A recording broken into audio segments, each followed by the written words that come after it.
आज की क्लास के माध्यम से फाइनली हम बीए 5 सेमेस्टर के लिए ज्योग्राफी यानी भूगोल का पूरा मॉडल पेपर क्वेश्चन पेपर लेके आ चुका हूँ। साथ में इसको मैं सॉल्व भी कराता चलूंगा। आज की क्लास के माध्यम से जो है इसी को हम सॉल्व कराते चलेंगे, क्योंकि इसमें के जितने भी क्वेश्चन है बहुत ही महत्वपूर्ण साबित होंगे सभी विश्वविद्यालय के लिए, जिसमें आपका जो है लिखित की परीक्षा होगी, आपका रिटन का एग्जाम होगा। ये आपका जो है जैसा कि सभी को पता होगा, आपका जो 5 सेमेस्टर आपका जो होता है फाइनल ईयर जो आपका होता है बीए का, और आपका 5 सेमेस्टर आपका जो 6 सेमेस्टर होता है, सभी में जो है आपको प्रत्येक सब्जेक्ट का एक सब्जेक्ट आपको जो है 2 पेपर आपको देना पड़ता है। ये जो ज्योग्राफी का जो मैं पेपर लेके आया हुआ, ये आपका जो है फर्स्ट पेपर है। इसमें आपको पढ़ना पड़ेगा आपका रीजनल आपका ज्योग्राफी पेपर का टाइटल है, यही आपको पढ़ना पड़ेगा। ये सभी विश्वविद्यालय के लिए बहुत ही महत्वपूर्ण साबित होगा। यदि हम कुछ यूनिवर्सिटी की बात कर ले तो एमजीकेवीपी आपका, सीएचएमयू कानपुर विश्वविद्यालय हो गया, वीपीएसयू आपका पूर्वांचल विश्वविद्यालय हो गया आपका, ठीक है, एमजीपीआरयू आपकी हो गई, और भी बहुत सारे विश्वविद्यालय जैसे कि आपका एक हिसाब से देखा जाए तो मां कुमारी विश्वविद्यालय सहारनपुर भी है, इसमें भी आपकी लिखित की परीक्षा कराई जाएगी।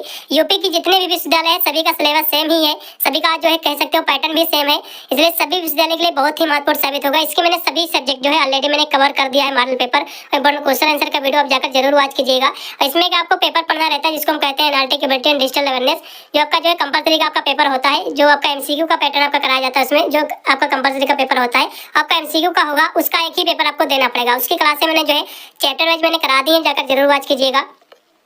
चलिएगा, आज की क्लास के माध्यम से हम जो ज्योग्राफी यानी भूगोल के जो है हम पेपर 1 पर आज हम चर्चा करेंगे। पूरा पेपर आपका इसी प्रकार का आपका आएगा, 2 घंटा आपका दे जाएगा समय आपको करने को, और 75 नंबर के पूरा आपका पेपर रहेगा। पेपर आपका 3 खंडों में विभक्त रहेगा।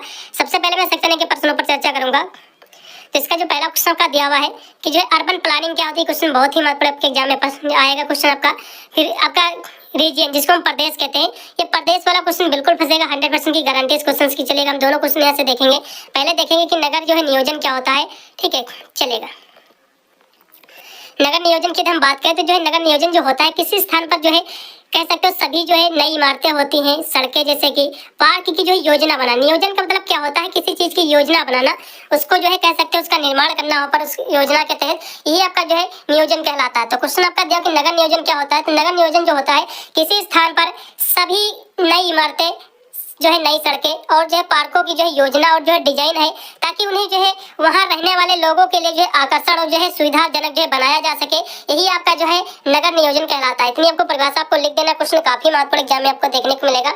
अगला देखिएगा कि प्रदेश क्या होता है, रीजन क्या होता है, क्वेश्चन बहुत ही महत्वपूर्ण, इसको भी हम देखेंगे।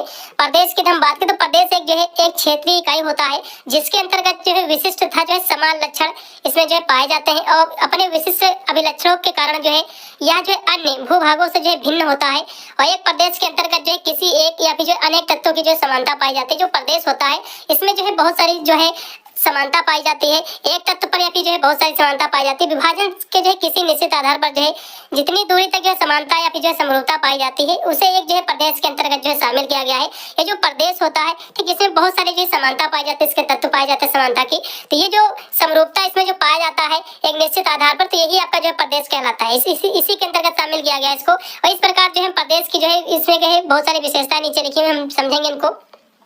चलेगा, यहाँ से परिभाषा आपको इतनी आपको तैयार कर लेना है जो कि यहाँ से लिखी हुई है कि पृथ्वी तल की जो है वह इकाई, पृथ्वी तल की वह इकाई जो अपने विशिष्ट अभिलक्षणों के कारण जो है अपने समीपवर्ती अन्य जो है इकाई क्षेत्रों से जो है भिन्न समझा जाता है, प्रदेश कहलाता है। इतनी आपको परिभाषा तैयार कर लेना, भी यही आपको डिफरेंस आपको लिख देना। क्वेश्चन बहुत ही महत्वपूर्ण, जब में फंसेगा जरूर क्वेश्चन आपका 100%।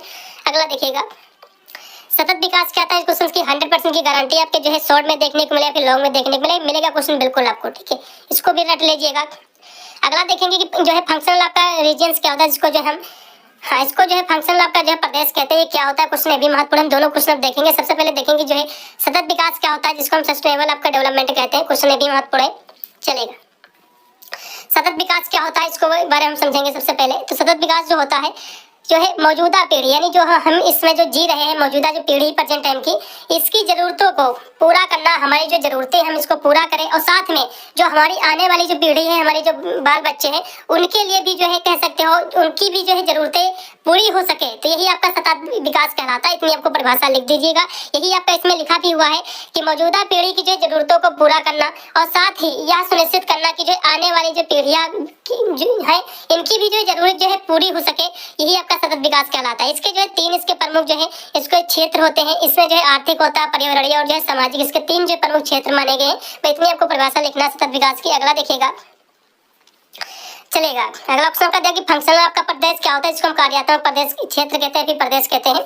तो इसकी हम बात कर ले तो किसी जो है केंद्रीय बिंदु के, ये जो होता है कार्यात्मक क्षेत्र, किसी जो केंद्रीय बिंदु जो आपका सेंट्रल का बिंदु होता है बीच का, ठीक है, आसपास का वह क्षेत्र होता है। केंद्रीय बिंदु जो है यानी किसी केंद्रीय बिंदु के जो है आसपास का वह क्षेत्र, मान लो कोई आपका ये गोला दिया हुआ है, इसका जो बीच में जो केंद्र दिया हुआ है, इसके जो आसपास ये जो एरिया दिया हुआ है, इसके आसपास का जो क्षेत्र है होता है, और जहाँ कोई गतिविधि होती है, यानी इसके जो किनारे जो एरिया दिया हुआ है, इसमें जो गतिविधि होती है, ठीक है, इसमें जो मूवमेंट होता है, तो यही आपका जो है कार्यात्मक जो है क्षेत्र कहलाता है। इतनी आपको परिभाषा लिख दीजिएगा। और भी लिखा हुआ कि यह क्षेत्र जो है किसी फंक्शन के कारण जो है मौजूद होता है, और इसे जो है नोडल क्षेत्र भी कहा जाता है। ये जो क्षेत्र होता है कार्यात्मक क्षेत्र, इसको जो है नोडल क्षेत्र भी इसको कहा जाता है। और कार्यात्मक क्षेत्र में जो है कार्य, वाणिज्य, सामाजिक और जो है राजनीतिक ये जो है भी जो है कार्य हो सकते हैं। जो फंक्शनल कार्य होते हैं ये जो है वाणिज्य भी हो सकते हैं, सामाजिक भी कार्य हो सकते हैं, क्षेत्र हो सकते हैं, कार्य का मतलब यहाँ से क्षेत्र हो सकते हैं, प्रदेश हो सकते हैं, और राजनीतिक भी हो सकते हैं। अगला ऑप्शन देखिएगा, चलेगा। अगला ऑप्शन भी आपका दिया कि जो है भारत के जो है विकास केंद्रों को जो है कितने स्तरों में जो है विभाजित किया गया है, ये क्वेश्चन दिया हुआ है।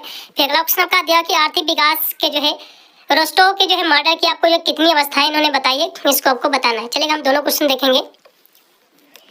चलेगा, भारत में जो है 3 जो है स्तरीय शासन प्रणाली है। भारत में जो शासन प्रणाली है 3 स्तर की है। एक जिसको आपने कहा होगा केंद्र सरकार होती है, जो ऊपर की सरकार सबसे ऊंची होती है। फिर राज्य सरकार होती है, उसके नीचे जो होती है स्थानीय सरकार होती है। तो केंद्र सरकार सबसे बड़ी होती है, उसके बाद आपकी राज्य सरकार आती है जो डिस्ट्रिक्ट वाइज होती है, और इसके बाद जो है आपका होता है जिला वाइज। ठीक है, इस तरह से आपको जो है इसको जो है 3 जो है स्तरों में बांटा गया है। इतना आपको लिख दीजिएगा। इन सभी के बारे में आप हेडिंग छोड़ कर भी लिख सकते हैं, तो लॉग में क्वेश्चन पूछेगा तो। चलिए अगला देखिएगा, आर्थिक विकास के जो है रोस्टोव मॉडल के जो है इन्होंने जो है 5 इन्होंने जो है अवस्थाएं बताई हैं। इन्होंने 5 कंडीशन इन्होंने बताई हैं। तो इसमें कौन कौन सी कंडीशन उन्होंने बताई है? पहली बताई कि जो है पारंपरिक समाज, और दूसरी जो है उड़ान भरने की जो है पूर्व शर्तें, और उड़ान भरना, और परिपक्वता की ओर जो है बढ़ना, और उच्च जन जो है उपभोग का युग। इन्होंने 5 इसकी अवस्थाएं बताई हैं। इतनी आपको अवस्थाएं इनकी लिख दीजिएगा बस। अगला देखेंगे, अगला ऑप्शन क्या आपका दिया हुआ है कि जो है प्रादेशिक जो है असमानता। असमानता का मतलब क्या होता है? जो समान ना हो, यानी समानता जिसमें ना पाई जाती हो। तो ऐसे जो है प्रदेश कौन होते हैं आपको बताना है। फिर अगला ऑप्शन का दिया हुआ है कि विकास जो है सूचकांक कितने प्रकार के होते हैं, जिसको हम सूचक कहते हैं, फिर सूचकांक कहते हैं। तो विकास जो है सूचक कितने प्रकार के होते हैं, क्वेश्चन भी बहुत ही महत्वपूर्ण है, जिसको हमें डेवलपमेंट इंडिकेटर्स कहते हैं। और फिर क्वेश्चन दिया हो कि अल्प विकास। अल्प विकास का मतलब क्या होता है? कि अल्प माने होता है थोड़ा विकास, जो पूर्णतः विकास जिसका ना हुआ हो वो आपका अल्प विकास कहलाता है। चलेगा, हम तीनों क्वेश्चन देखेंगे। पहले प्रादेशिक असमानता देखेंगे। चलेगा, प्रादेशिक असमानता की हम बात करें तो किसी देश के जो है अलग अलग क्षेत्रों के संसाधनों, अवसरों और जो आर्थिक विकास, इसका जो है असमान जो है वितरण, असमान का मतलब जो है इन सभी में जो है समानता ना पाई जाती हो, तो ये आपका जो है असमानता प्रादेशिक कहलाता है। इतनी आपको परिभाषा लिख दीजिएगा। और इससे जो है जीवन स्तर में जो है भी जो है असमानता आती है काफी। इसमें जो है कह सकते हो एक असमानता रहती है। असमानता का मतलब यही होता है कि सभी व्यक्तियों को जो है बराबर जो है अवसर न मिले। जो सुविधाएं होती है, चाहे संसाधन की हो या फिर अवसरों की या फिर जो है आर्थिक विकास की हो, तो सभी को जो है बराबर जो है इनकी सुविधाएं न मिले और जो है असमानता रह जाए, तो यही आपका जो है आपका प्रादेशिक असमानता कहलाती है। इतनी आपको परिभाषा लिख दीजिएगा। इसके बहुत सारे यहाँ से उदाहरण भी दिए हुए हैं, जैसे कि भारत में जो है कई राज्य जो है विकास की प्रक्रिया में जो है आगे बढ़ गए हैं और कई राज्य जो है पीछे भी रह गए हैं। तो ये सब उदाहरण है प्रादेशिक असमानता का। और भी देखिएगा जो कि इसमें उदाहरण दिया कि भारत में जो है ग्रामीण और जो है शहरी दोनों स्तरों पर जो है लोगों के जीवन में जो है काफी इसमें जो है अंतर है। ठीक है, क्योंकि ग्रामीण का जीवन अलग है लोगों का और शहर वालों का अलग है। तो ये सारी जो है असमानता कह सकते हो पाई जाती है। इसको भिन्न जो विविधता कहते हैं, इसको असमानता नहीं कहते, लेकिन ये कहीं ना कहीं जो है उसी का एक उदाहरण है। और देखिए हम तो भारत में जो उत्पादन क्षेत्र में सभी लोगों की जो है पर्याप्त भागीदारी नहीं है, ये भी कहीं ना कहीं कह सकते हो एक उसका। और असमानता की दृष्टि से जो है दृष्टिकोणों से जो है देखा जा सकता है कि आय जो है असमानता को मापने का सबसे जो है आम तरीका है। और यह जो है इस बात को दर्शाती है कि जो है आबादी में जो है आय किस हद तक जो है समान रूप से जो है वितरित की जाती है, ये भी निर्भर करता है। और भारत में जो असमानता के जो प्रमुख कारण की हम बात करें तो इसमें जो है गरीबी इसका बहुत बड़ा प्रमुख कारण है। और जो है यानी आपका लिंग है, ये भी आपका बहुत मायने रखता है। धर्म भी इसका बहुत बड़ा कारण है, और जात भी सारी जो है असमानता के कारण है। ठीक है, चलेगा। अगला देखिएगा कि मानव विकास के जो है सूचक की जो है आपको जो है यहाँ से प्रमुख जो सूचक इंडिकेटर्स, इसकी आपको लिखना विशेषताएं। क्वेश्चन काफी महत्वपूर्ण, कौन कौन से इसके जो है इंडिकेटर है मानव जो है विकास के। चलेगा, इसका जो पहला इसमें सूचक है वो है आपका जीवन जो है प्रत्याशा। तो जीवन प्रत्याशा क्या होता है इसकी हम बात करते हैं। ये जो होता है यह एक जो है व्यक्ति के जीवन काल की जो औसत जो लंबाई को दर्शाता है, और यह जो है व्यक्ति के जो है स्वास्थ्य सेवाओं जैसे कि पोषण हो गया, जीवन स्तर उसका कैसा है, व्यक्ति की उसकी गुणवत्ता को जो है एक कह सकते हैं इसका इंडिकेटर होता है, संकेतक होता है ये आपका जो है जीवन प्रत्याशा। दूसरे दिन इसके जो है सूचक की बात करें तो शिक्षा जो है शिक्षा यह जो है प्रणाली की गुणवत्ता और जो है लोगों के शिक्षा के स्तर को जो दर्शाता है कि व्यक्ति का जो है साक्षरता स्तर कितना है, स्कूली शिक्षा है उसकी या फिर जो है उसने जो है हाई लेवल की जो है ग्रेजुएशन प्राप्त की है, तो ये इसको जो है दर्शाता है। अगला देखिएगा प्रति व्यक्ति आय क्या है कि व्यक्ति जो है प्रति व्यक्ति कितनी आय कमाता है, प्रति यानी व्यक्ति आय कितनी है, व्यक्ति कितना कमाता है, ये सब निर्भर करता है।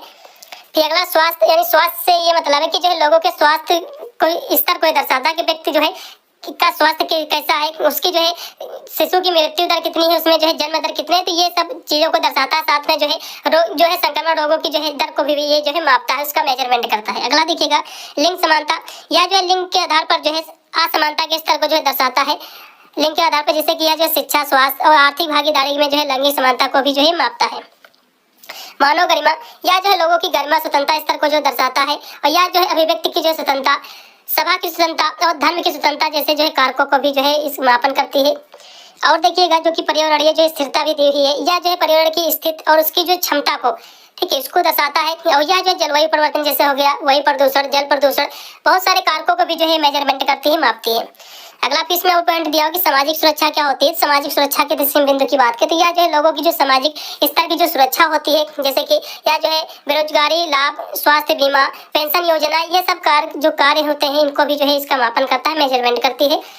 लास्ट में दिया कि सामाजिक जो है समावेश, तो यह जो है समाज में सभी लोगों के जो है समावेश का जो है स्तर दर्शाता है कि जो है यह जो है जातीयता कि व्यक्ति किस जात का धर्म, उसका लिंग के आधार पर जो भेदभाव स्तर को जो है मापता है। ठीक है, इस तरह सबको लिखना है। अगला देखिएगा अल्प विकास का क्वेश्चन, बहुत ही महत्वपूर्ण एग्जाम में फंसेगा क्वेश्चन है, चलेगा। अल्प विकास की हम बात करते हैं, जब किसी देश का विकास जो है दूसरे देशों की तुलना में या फिर मुकाबले जो है उसका विकास जो है कम होता है, तो उसको जो है हम अल्प विकास कहते हैं। तो अल्प विकास क्या होता है, एक ही बार में आपको हेडिंग तैयार हो जानी चाहिए, वैसे ज्यादा कठिन क्वेश्चन है भी नहीं। तो अल्प विकास क्या होता है कि जब किसी देश का जो है विकास दूसरे देश की जो है मुकाबले अभी उसकी तुलना में विकास कम होता है, तो उसको जो है हम अल्प विकास कहते हैं। इतनी आपको परिभाषा तैयार कर लेना है। अल्प विकास के यानी जो देश होते हैं उसके बहुत सारे कारण भी होते हैं। तो अल्प विकास के कारण क्या होते हैं एग्जाम में पूछ सकते हैं। इसमें जो है असमान जो है व्यापार संबंध इसका कारण है, और पूंजी निवेश में जो असमानता भी कारण है, ऐतिहासिक कारण भी है, और जो संस्थागत कारण भी है, रचनात्मक कारण और तकनीकी ज्ञान का अभाव ये भी इसका कारण है। ठीक है, इस तरह से आपको लिख दीजिएगा, चलेगा। और भी कारण जैसे कि जो है इन देशों की जो है जनसंख्या बढ़ने की रफ्तार जो है बहुत जो है तेजी होती है। अल्प जो देश होते हैं, अल्प विकसित जो विकसित नहीं होते हैं, तो उनकी अधिकतर आपने देखा होगा उनकी जो जनसंख्या होगी देश की अधिक होगी। ठीक है, उनकी जो देश की जनसंख्या, क्योंकि देश को विकसित करने में कहीं न कहीं देखा जाए तो देश की जो जनसंख्या होती है यदि ज्यादा जनसंख्या होगी तो उसको प्रभावित करती है देश को विकसित करने में, तो ये भी इसका एक कारण है। और जो है इन देशों की जनसंख्या का घनत्व जो है बहुत ज्यादा होता है, और इन देशों में जो ज्यादा लोग जो है गाँव में रहते हैं, ये भी इसका कारण है। और इन देशों में जो जनसंख्या का बड़ा हिस्सा जो है कृषि से जुड़ा होता है। तो यही जो है अल्प विकसित के देश होने के बहुत सारे कारण हैं, जैसे कि मैंने आपको बताया। इस तरह से आपको लिख दीजिएगा। अगला देखिएगा, तो यहाँ से आपका सेक्शन आपका बी आपका स्टार्ट हो गया। इसमें टोटल आपके जो है 7% पूछेंगे, इससे आपको 4 ही करना रहेगा। मैं 7 क्वेश्चन करा दूंगा, इससे आपको कोई दिक्कत ना हो। आप चाहते हैं सभी प्रश्नों को अपने सीरीज या नोट्स वगैरह आपने खरीदा होगा, या अभी नहीं खरीदा होगा तो आप ले लीजिए, या फिर नहीं खरीद रहे तो भी कोई दिक्कत नहीं। मैं जल्दी जो है इंपॉर्टेंट क्वेश्चन आंसर का वीडियो में अपलोड कर दूंगा, जिससे आपका पूरा पेपर क्लियर हो जाए, कोई भी क्वेश्चन आपका पैर से देखने को ही ना मिले। चलेगा, सेक्शन बी के हम देखेंगे। इसका जो पहला क्वेश्चन का देखिए, प्रादेशिक जो है नियोजन का अर्थ आपको बताना क्वेश्चन बहुत ही महत्वपूर्ण है। जैसे कि रीजन प्लानिंग आपको पहले मैंने आपको क्वेश्चन करा था, इसके उद्देश्यों का भी आपको करना क्वेश्चन बहुत ही महत्वपूर्ण है। फिर दूसरा क्वेश्चन देखेंगे कि भारत को जो है पी आपका सेन गुप्ता ने जो है कितने नियोजन प्रदेशों में इसको विभक्त किया है, ये भी आपको बताना है। दोनों क्वेश्चन हम देखेंगे बारीकी से। तो प्रादेशिक नियोजन का मतलब क्या होता है, इसको मैंने आपको कराया था, लेकिन यहाँ से फिर हम देखेंगे। यानी प्रादेशिक जो नियोजन होता है, किसी खास क्षेत्र में भूमि और जो है संसाधनों के इस्तेमाल और विकास के लिए जो योजना बनाई जाती है उसको जो लागू किया जाता है, तो यही आपका जो प्रादेशिक नियोजन कहलाता है। तो प्रादेशिक नियोजन क्या होता है, किसी खास क्षेत्र में भूमि और जो है संसाधन के इस्तेमाल और विकास के लिए जो योजना बनाई जाती है किसी कार्य को करने के लिए, उसको लागू किया जाता है, तो यही आपका प्रादेशिक नियोजन कहलाता है। इतनी आपको परिभाषा लिख दीजिएगा। और प्रादेशिक नियोजन के जरिए जो है किसी क्षेत्र में मौजूद जो है अवसरों, उसकी चुनौतियों की जो है पहचान की जाती है, और इसके बाद जो है उस क्षेत्र के लोगों के जो है जीवन की जो है गुणवत्ता को जो है बेहतर बनाने के लिए जो है राजनीतिक फैसले के लिए जो है भी जो है लिए जाते हैं। और इसके जो है कुछ बहुत सारे फायदे हैं। जैसे कि हम फायदों की बात करें तो जो है इससे जो है स्थानीय संसाधनों का जो है समान रूप से जो है इस्तेमाल होता है, और इससे जो है स्थानीय स्तर पर जो है आर्थिक विकास भी जो है तेजी से होता है। और जो है इससे जो है क्षेत्रीय असंतुलन जो है खत्म हो जाता है। जो क्षेत्र का जो असंतुलन होता है, इनबैलेंस होता है, अनबैलेंस, वो भी आपका खत्म हो जाता है, और इससे जो है उचित और जो है चौमुखी विकास भी होता है। चलेगा, ये हो गया। आप इसके जो है बहुत सारे कैसे इसके उद्देश्य के बारे में हम देखेंगे। चलेगा, अब प्रादेशिक नियोजन मैंने आपको बता दें कि किसी क्षेत्र के विकास में जो है सुधार के लिए कार्यात्मक क्षेत्रों का जो निर्माण करना, और उससे जो है वस्तुओं को जो है सही जगह रखना, ये भी आपका जो है ये भी परिभाषा जो है प्रादेशिक नियोजन की है। जो आपको अच्छी लगी आपको लिख दीजिएगा। इसके उद्देश्यों की हम बात कर ले तो सामाजिक और आर्थिक समस्याओं का जो है संतुलन का समाधान जो है ये सुनिश्चित करना इसका कार्य है, और पर्यावरण की रक्षा करना भी इसका जो है एक प्रमुख कार्य है, इसका उद्देश्य है। और लोगों की जरूरतों को जो है पूरा करना ये भी इसका उद्देश्य है प्रादेशिक नियोजन का। और जो है क्षेत्रों के अवसरों और चुनौतियों की जो है पहचान करना ये भी इसका उद्देश्य है। और क्षेत्रों के लोगों को जो है जीवन की गुणवत्ता यानी इसके जो क्वालिटी इसको बढ़ाना है भी इसका उद्देश्य है। क्षेत्र के लिए जो है एक जो है टिकाऊ भविष्य जो है सुनिश्चित करना ये भी इसका क्षेत्र है। और स्थानीय आपका संसाधनों का जो है समान रूप से इस्तेमाल करना ये भी इसका जो उद्देश्य है, इसका अहम है। और देखेंगे क्षेत्रीय जो है असंतुलन को जो खत्म करना, जो क्षेत्रीय जो असंतुलन जो अनबैलेंस है उसको भी खत्म करना, और जो है उचित और चौमुखी विकास पर जो है ध्यान केंद्रित करना।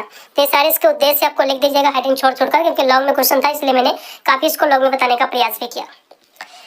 थोड़ा यहाँ से देखेंगे जो कि आपका देखिए प्रादेशिक नियोजन में जो स्थानीय अधिकार क्षेत्र की जो सेवाओं के जो है आगे के जो है मुद्दे को भी जो है संबंधित इसमें जो है किया जाता है। जैसे कि जो है परिवहन और जो है वाटर शेड संरक्षण भी इसी में जो है शामिल है। चलेगा, अगला हम देखेंगे क्वेश्चन जो कि दिया हुआ था कि सेन गुप्ता और जो है सेन गुप्ता जो है ये एक हिसाब से देखा जाए तो एक सदायुग के जो है अध्ययन पर एक आधारित एक जो है प्रबंध इन्होंने प्रकाशित किया था, और जिसमें जो है भारत को इन्होंने जो है 4 आपका दीर्घ यानी माइक्रो और 11 जो है मेगा और जो है 60 लाख यानी माइक्रो जो है क्षेत्रों में जो है इन्होंने जो है इसको बांटा था। इतनी आपको देख लीजिएगा क्वेश्चन महत्वपूर्ण, इससे ज्यादा क्वेश्चन पूछा नहीं जाएगा, मैंने आपको शॉर्ट में इसीलिए इसको मैंने कराया है। अगला देखो, विकास ध्रुव सिद्धांत की आपको विस्तृत आपको विवेचना करना है आपका कि ग्रोथ पोल थ्योरी क्या है। क्वेश्चन बहुत ही महत्वपूर्ण जब में फंसेगा, इसके आपको विस्तृत आपको व्याख्या करना है। फिर अगला ऑप्शन करें कि राजस्थान के जो है थार मरुस्थल के जो है प्रादेशिक यानी भौगोलिक जो प्रदेश है इसका आपको जो है संक्षिप्त आपको वर्णन करना। क्वेश्चन ये भी महत्वपूर्ण, दोनों क्वेश्चन देखेंगे। तो विकास ध्रुव सिद्धांत क्या है इसके बारे में देखेंगे। तो किसी प्रदेश के बारे में जो है एक सिद्धांत है ध्रुव, ये जो विकास ध्रुव सिद्धांत क्या है कि एक प्रदेश के बारे में जो एक कह सकते हैं उसके विकास के बारे में जो उसका डेवलपमेंट होता है उसका एक सिद्धांत है। और यह जो सिद्धांत है इस सिद्धांत के मुताबिक जो है किसी प्रदेश का एक जो है सबसे बड़ा विकास केंद्र होता है, यानी कोई जो प्रदेश होता है, कोई जो एक आपका रीजन होता है उसका जो है विकास का एक सबसे बड़ा जो केंद्र ये होता है, और जिसे जो है विकास ध्रुव कहा जाता है। तो विकास ध्रुव क्या है, विकास ध्रुव क्या है, किसी जो है प्रदेश का एक जो है सबसे बड़ा जो है ये विकास केंद्र है जिसे जो है विकास ध्रुव कहा जाता है। और इस केंद्र के जो है प्रभाव से प्रदेश के अन्य विकास केंद्रों का जो है विकास होता है, और पूरे देश के विकास को जो है एक गति मिलती है, एक स्पीड मिलती है, एक प्रगति मिलती है। तो इस तरह से इसकी परिभाषा लिख दीजिएगा। और इस सिद्धांत को जो है फ्रांसीसी क्षेत्रीय अर्थशास्त्री आपके फ्रोक्वेस आपका पेरेक्स परोक्स ने जो है सन 1955 में जो है इसको जो है विकसित किया था। इतनी आपको परिभाषा आपको लिख दीजिएगा, क्वेश्चन महत्वपूर्ण है, आप चाहे तो स्क्रीनशॉट इसका ले सकते हैं। चलिए यहाँ से फिर सेक्शन सी आपका स्टार्ट हो गया। तो इसके हम प्रश्नों की बात करें तो टोटल से आपके 4 प्रश्न आपके दिए हैं, जिसमें से आपको केवल 2 ही प्रश्न आपको करना रहता है, फिर 1 प्रश्न आपको करना रहता है। मैं चारों क्वेश्चन यहाँ से करा रहा हूँ जिससे आपको कोई भी दिक्कत ना हो, और आपका सेक्शन सी भी आपका जो है इन प्रश्नों आपका क्लियर हो सके। चलेगा, प्रश्नों को हम बढ़ेंगे। जिसमें इसका पहला क्वेश्चन आपका दिया कि भारत में जो है पंचायती राज प्रणाली की जो है आवश्यकता और उसके महत्व की आपको चर्चा करना। क्वेश्चन काफी महत्वपूर्ण, इसके बारे में हम देखेंगे। ठीक है, चलेगा। भारत में पंचायती राज और प्रणाली की जो है आवश्यकता है, इसके महत्व की हम बात कर ले तो इसकी बहुत सारी आवश्यकता है। जैसे कि जो है जो पंचायती राज प्रणाली के जरिए जो है शासन में जो आम लोगों की जो भागीदारी सुनिश्चित होती है, और इससे जो है सुदूर के जो ग्रामीण इलाके में जो है लोग भी जो है लोकतांत्रिक संगठन में जो है दिलचस्पी जो है ये होते हैं। ठीक है, इस तरह सब कुछ का पहला इसका जो है आवश्यकता, इसके महत्व लिखना। फिर दूसरा दिया हुआ है कि पंचायती राज प्रणाली से जो है स्थानीय लोगों को जो है अपनी जगह की जो है परिस्थितियाँ, समस्याओं और जो चुनौतियों की जो है बेहतर जानकारी मिलती है, और इससे जो निर्णय लेने में गड़बड़ी की जो है संभावना कम होती है। और यदि हम अगले इसके महत्व की बात करें तो पंचायती राज से जो है महिलाओं को जो है मुख्य धारा में जो है शामिल होने में जो है मदद मिलती है और महिलाओं को जो है न्यूनतम में जो है 1/3 आरक्षण भी जो है दिया जाता है पंचायती राज के तहत। और पंचायती राज में जो है जमीनी स्तर पर जो है लोकतंत्र की भावना जो है बढ़ती है। जो पंचायती राज है इसमें जो है जमीनी स्तर पर जो है लोकतंत्र की जो भावना है ये जो है बढ़ती है, जागृत होती है लोगों के प्रति। अगला देखिएगा कि पंचायती राज प्रणाली से जो है ग्रामीण क्षेत्रों में जो है सद्भाव जो है बढ़ता है, सद्भावना की भावना जो है ये बढ़ती है पंचायती राज से। अगला देखिएगा कुछ इसमें आपका जवाब बिंदु की पंचायती राज प्रणाली से जो है ग्रामीण क्षेत्रों में जो है बुनियादी सेवाओं की जो है डिलीवरी जो है बेहतर होती है और पंचायती राज प्रणाली से जो है सामाजिक न्याय को जो है बढ़ावा भी जो है मिलता है। क्वेश्चन काफी महत्वपूर्ण है, इन सभी इस तरह से आपको इसके महत्व का आपको लिख देना है। अगला भी महत्व दिया कि पंचायती राज प्रणाली से जो है ग्रामीण क्षेत्रों में जो है आर्थिक सशक्तिकरण के जो है अवसर मिलते हैं, कुछ ये भी महत्वपूर्ण इसमें बिंदु है। अगला देखिएगा कि पंचायती राज को जो है साल 1992 में जो है 73वें संविधान संशोधन अधिनियम के जरिए जो है संविधान में जो है जगह दी गई है। इसको इतना ही आपको लिख देना, इसके महत्वपूर्ण कार्य आपको नंबर मिल जाएंगे। अगला देखिएगा कि बहुउद्देशीय जो है नियोजन से आप क्या समझते हैं, जिसको जो है मल्टी लेवल जो है प्लानिंग कहते हैं। क्वेश्चन बहुत ही महत्वपूर्ण, पिछले साल भी क्वेश्चन कॉमन रहा, सभी विश्वविद्यालयों का पूछा भी गया है, इसको भी देखेंगे हम। फिर दूसरा इसमें का क्वेश्चन दिया कि विकास को जो है विस्तार पूर्वक आपको समझाना है, तो आपका डेवलपमेंट क्या होता है इसको जो है आपको विस्तार पूर्वक आपको समझाना है। क्वेश्चन बहुत ही महत्वपूर्ण, साथ में इसके जो प्रभावित करने वाले क्या कारक हैं यह भी आपको बताना। क्वेश्चन बहुत ही महत्वपूर्ण, दोनों एग्जाम में फंसेंगे। चलेगा, पहले हम बहुउद्देशीय जो है नियोजन हम देखेंगे। तो बहुउद्देशीय हम नियोजन की बात कर ले तो ये जो है एक ऐसी जो है नियोजन प्रणाली है। नियोजन का मतलब क्या होता है, किसी चीज की व्यवस्था करना, ठीक है, प्रबंध करना, जैसे जो आवश्यकता के अनुसार, तो आपका नियोजन कहलाता है। तो ये जो है नियोजन एक जो है जो बहुस्तरीय जो नियोजन है ये एक ऐसी नियोजन प्रणाली है जिसमें जो है आपका राष्ट्रीय स्तर से इसमें लेकर जो है स्थानीय स्तर तक जो है सरकार में कई जो है स्तर शामिल होते हैं। तो यही आपका जो है बहुत स्तरीय आपकी योजना होती है, नियोजन होती है। और यह जो है सुनिश्चित करने का एक जो है तरीका भी होता है कि नियोजन जो है समन्वित और जो है व्यापक तरीके से किया जाए। और यह जो है ये भी सुनिश्चित करता है कि सभी हितधारकों की जो है जरूरतों को जो है ध्यान में रखा जाए। तो ये भी जो है बहुत ही महत्वपूर्ण रहता है। तो इस तरह से इसकी आपको परिभाषा आपको यहाँ तक लिख दीजिएगा। चलेगा, यहाँ से थोड़ा सा और हम भी देखेंगे कि बहुउद्देशीय नियोजन का मतलब होता है कि नीतियों के जो विकास, आपका कार्यान्वयन, आपका प्रभावशीलता, जवाबदेही का जो है इसमें जो है अध्ययन करने के लिए एक वैचारिक जो है दृष्टिकोण है और यह जो है मान्यता से जो है अलग है। और जो है राष्ट्रीय सरकार ही जो है प्रमुख नीति निर्माण इकाई है इसकी। और बहुस्तरीय नियोजन में जो है औपचारिक सरकार के जो है विभिन्न स्तरों में को जो है टाइप और संस्थाओं के रूप में जो वर्गीकृत इसको किया जाता है।